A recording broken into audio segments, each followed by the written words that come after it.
Desemprego em queda e perspectiva de aumento do salário mínimo no Dia do Trabalhador, 1º de maio. Sobre esses temas, nós vamos conversar agora com a supervisora do escritório do DIEESE no Distrito Federal, que é a Mariel Angeli. Boa noite, Mariel, seja bem-vinda aqui no seu jornal. Tudo bom com você? Tudo bem, boa noite, obrigada pelo convite. Bom, Mariel, segundo o IBGE, a taxa de desemprego ela atingiu 8,1% no trimestre até novembro de 2022. Esse é o menor nível para o trimestre desde 2014, quando era de 6,6%. Essa é uma notícia para ser comemorada, Mariel? Bom, é em partes, né? É claro que uma diminuição da taxa de desemprego é sempre uma notícia boa, né? Mas o mais importante é a gente observar por que esse desemprego está caindo, né? Que tipo de empregos estão sendo gerados. E aí que a gente tem uma situação muito mais complexa, né?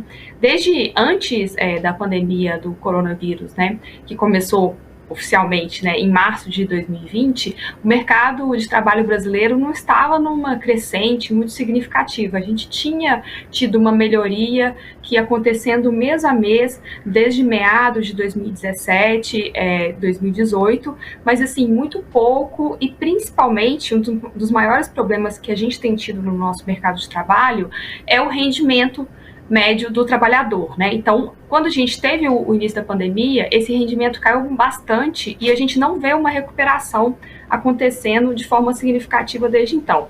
O que isso significa? Que empregos estão sendo gerados, mas empregos de uma qualidade inferior ao que a gente tinha antes. A gente não tem nenhuma tendência muito relevante de melhoria do mercado de trabalho no curto prazo. Um outro problema também que a gente tem, que essa taxa de desemprego esconde, é que a gente tem um desemprego entre os mais jovens, que são aquelas pessoas de até 24 anos, muito mais elevada. É uma taxa de 18% atualmente. Também veio caindo nos últimos trimestres, mas é muito maior do que a média nacional, né? E, além disso, a taxa de desemprego das mulheres também é maior do que a média nacional.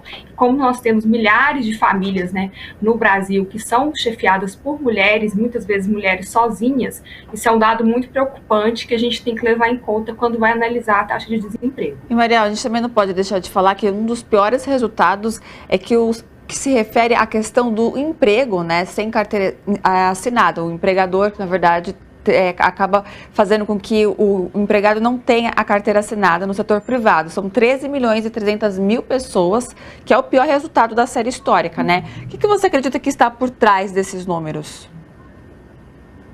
É muito devido a essa questão do nosso mercado de trabalho, não estar aquecido como a gente gostaria, e isso tem muito relação, obviamente, com o que está acontecendo na nossa economia, 2022 foi um ano de recuperação, digamos assim, com relação ao que aconteceu em 2021, em 2020, mas não foi uma recuperação extraordinária, em primeiro lugar, e a nossa economia é muito baseada no setor de serviços, que emprega a maior parte dos brasileiros, mas é um setor que tem muitos disparates. Então, você tem rendimentos muito baixos, rendimentos muito altos convivendo, e os rendimentos baixos, em geral, estão ligados ao trabalho informal, Como você falou, a gente tem um número elevadíssimo de brasileiros no mercado informal, o que isso é ruim porque os estudos mostram que esses brasileiros são os que têm rendimento mais baixo. Além disso, eles não estão protegidos em caso de acidente, não estão protegidos numa situação de invalidez e nem na situação de aposentadoria, porque não contribui para a Previdência.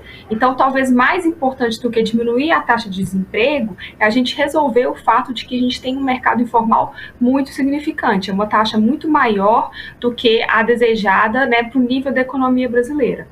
Bom, Mariel, e havia uma expectativa, agora mudando um pouquinho, falando do salário mínimo, que ele passasse logo para R$ 1.320. Mas a expectativa agora é em 1º de maio. O que isso significa para a economia e em especial para quem ganha um salário mínimo, esse aumento agora? O salário mínimo, no Brasil, é um instrumento de política pública, porque nós temos por volta de 60 milhões de brasileiros que recebem o salário mínimo todos os meses, Desse valor, mais ou menos, desse grupo, mais ou menos 36 milhões são trabalhadores e 24 milhões são aposentados do INSS, Então, qualquer discussão de salário mínimo é uma discussão grandiosa, Porque envolve tantas pessoas e envolve o impacto que isso tem na economia, Um dos principais problemas problemas que a gente teve, e é importante que essa discussão de por que o salário mínimo não foi elevado agora no início de janeiro, como era esperado, é que isso aconteceu porque o governo que terminou, né, em dezembro, deu mais aposentadorias, ao que parece, no final do ano, e isso tem um impacto no salário mínimo, isso acabou gastando, né, o dinheiro que teria sido separado para esse reajuste do salário mínimo para 1.320. Então, o novo governo está tentando equacionar isso, como fazer essas alterações para resolver esse problema e, em maio, fazer o reajuste como era esperado, né? Há uma expectativa muito grande porque a gente tem milhares de trabalhadores que recebem o salário mínimo e que contam com esse dinheiro, né, para pagar as contas. E a gente sabe que entre as pessoas que recebem salários mais baixos, tem um impacto muito maior a inflação dos alimentos, por exemplo, né, que no ano passado ficou muito maior do que dos índices de inflação. Então é muito importante que a gente consiga resolver essa questão do reajuste, justamente pelo impacto positivo que isso tem em toda a economia brasileira, principalmente nos pequenos municípios. E é um ponto positivo, né, Mariel, porque a gente vê que o governo está trabalhando, né, para ter essa mudança, sim, enfim, esse aumento, algo que ficou praticamente quase congelado durante os últimos 4 anos, né? Sim, exatamente. Durante os governos do presidente Lula e da presidenta Dilma, a gente teve um reajuste do salário mínimo, né, que ficou 77% acima da inflação.